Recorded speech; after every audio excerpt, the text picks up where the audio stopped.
एक बार की बात है। राजा उत्तानपाद नाम के एक प्रसिद्ध राजा थे। उनकी दो रानियां थीं। एक रानी का नाम सुनीति और दूसरी रानी का नाम सुरुचि था। सुनीति बड़ी रानी और सुरुचि छोटी रानी थी। रानी सुनीति के पुत्र का नाम ध्रुव और रानी सुरुचि के पुत्र का नाम उत्तम था। राजा उत्तानपाद का रुझान छोटी रानी सुरुचि की तरफ ज्यादा था, क्योंकि वो दिखने में काफी सुंदर थी।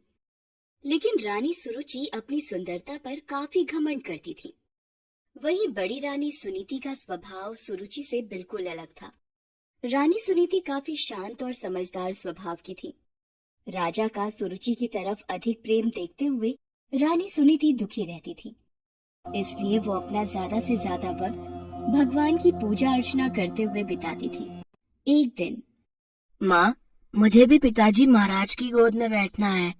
मैं पिताजी के पास जा रहा हूँ। ध्रुव, रुको बेटा, अभी पिताजी महाराज व्यस्त होंगे। अरे, इस वक्त महाराज सुरुचि के कक्ष में होंगे और उत्तम उनकी गोदी में होगा। पिताजी, मुझे भी आपकी गोदी में बैठना है। ध्रुव उत्तानपाद की गोद में जाकर बैठ गए। वो अपने पिता की गोद में बैठकर खेल ही रहे थे कि तभी, ध्रुव, महाराज की गोद से जल्दी उतरो, वरना मुझसे बुरा कोई नहीं होगा। तुम महाराज की गोद में नहीं बैठ सकते हो। महाराज की गोद और सिंहासन पर सिर्फ मेरे पुत्र उत्तम का अधिकार है, समझे? ध्रुव वहां से रोते हुए अपनी माँ के पास चला गया। ध्रुव को रोता देख माँ काफी चिंतित हो गई और ध्रुव से उसके रोने का कारण पूछा।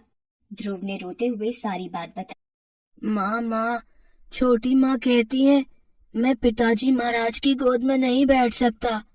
पिताजी की गोद और सिंहासन पर सिर्फ उत्तम ही बैठेगा। ध्रुव की बात सुनकर सुरुचि की आंखों में भी आंसू आ गए। ध्रुव को चुप कराते हुए सुनीति ने कहा, चुप हो मेरे लाल, तू चिंता मत कर। भगवान की पूजा और आराधना में बहुत शक्ति है। अगर तुम सच्चे मन से भगवान से मांगोगे तो तुम्हें पिता की गोद और सिंहासन दोनों मिल सकते हैं। माँ, क्या भगवान की आराधना में इतनी शक्ति होती है? फिर तो मैं भी सच्चे मन से उनकी आराधना करूँगा। सुनीति को नहीं पता था कि बालक ध्रुव ने सच में भगवान की आराधना के लिए निर्णय बना लिया है। वो इस बात से बेखबर थी, पर ध्रुव अपने महल से भगवान की प्रार्थना करने जंगलों की तरफ निकल पड़े। रास्ते में, नारायण नारायण, अरे ये तो छोटा बालक ध्रुव है। ये अकेला जंगल की ओर क्यों जा रहा है? बालक ध्रुव, तुम जंगल की तरफ क्यों जा रहे हो? मैं भगवान का ध्यान करने जा रहा हूँ। नारायण नारायण, पर बालक ध्रुव, तुम अभी बहुत छोटे हो। तुम जंगल में कड़ी तपस्या कैसे करोगे? अपने पिता का प्यार पाने के लिए मैं कोई भी कड़ी तपस्या कर सकता हूँ महर्षि। आप मुझे आशीर्वाद दीजिए।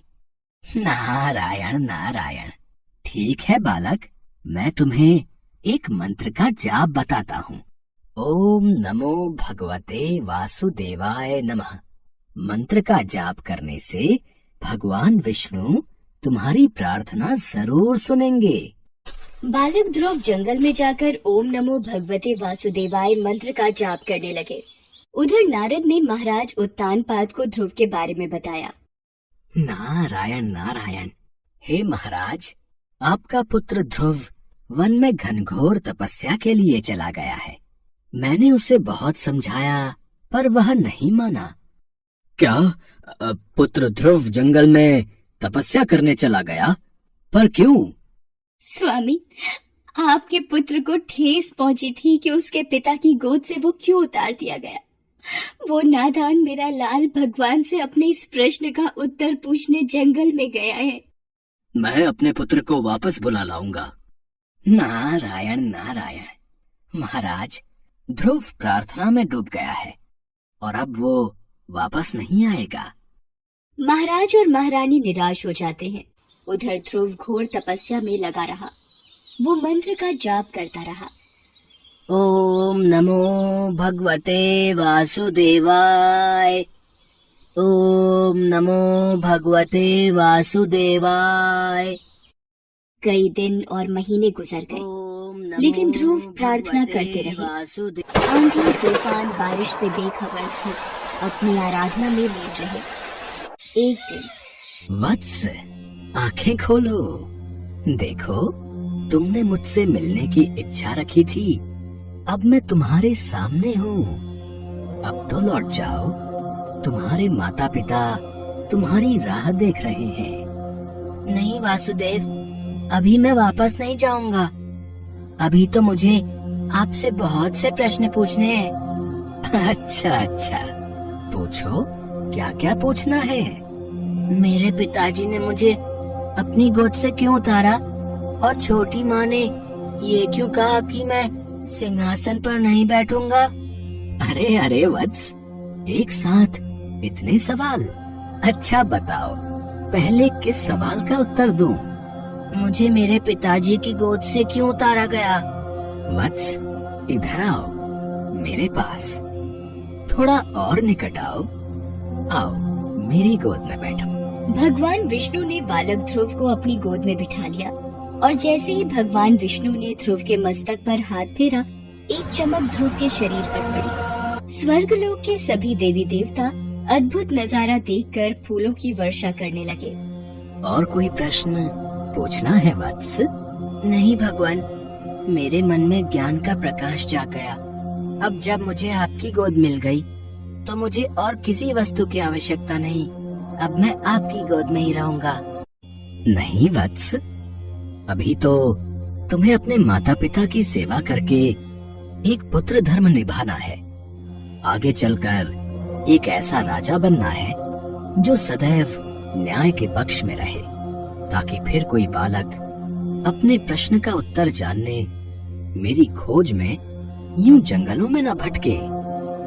ध्रुव, मैं तुम्हें वरदान देता हूँ, जब तक ये सृष्टि रहेगी, तुम वहाँ नक्षत्र में अपने ही नाम से एक चमकता तारा कहलाओगे।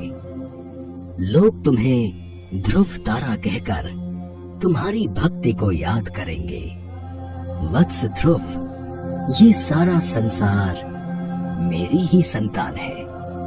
संसार की सेवा करना अर्थात मेरी सेवा करना।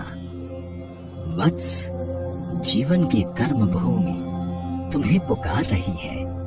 तुम्हारा परिवार तुम्हारी राह देख रहा है। जाओ वत्स, अपने जीवन में उतरो और अपने जीवन के लक्ष्य को पाओ। यशस्वी भव। तभी वहाँ नारद मुनि आ जाते हैं। नारायण नारायण। ध्रुव, तुम एक महान भक्त हो। आज तुमने ब्रह्मा जी के लेख को भी बदल दिया। तुमने भगवान को पा लिया। यशस्वी भव। भगवान विष्णु से ज्ञान प्राप्त कर ध्रुव वापस महल लौट आए। ध्रुव के आने की खबर सुन ध्रुव के माता पिता और छोटी माँ उत्तम के साथ उसका स्वागत करने लगे। छोटी माँ ने भी ध्रुव को प्यार से गले लगा लिया। ध्रुव ने संसार में रहकर अपने सभी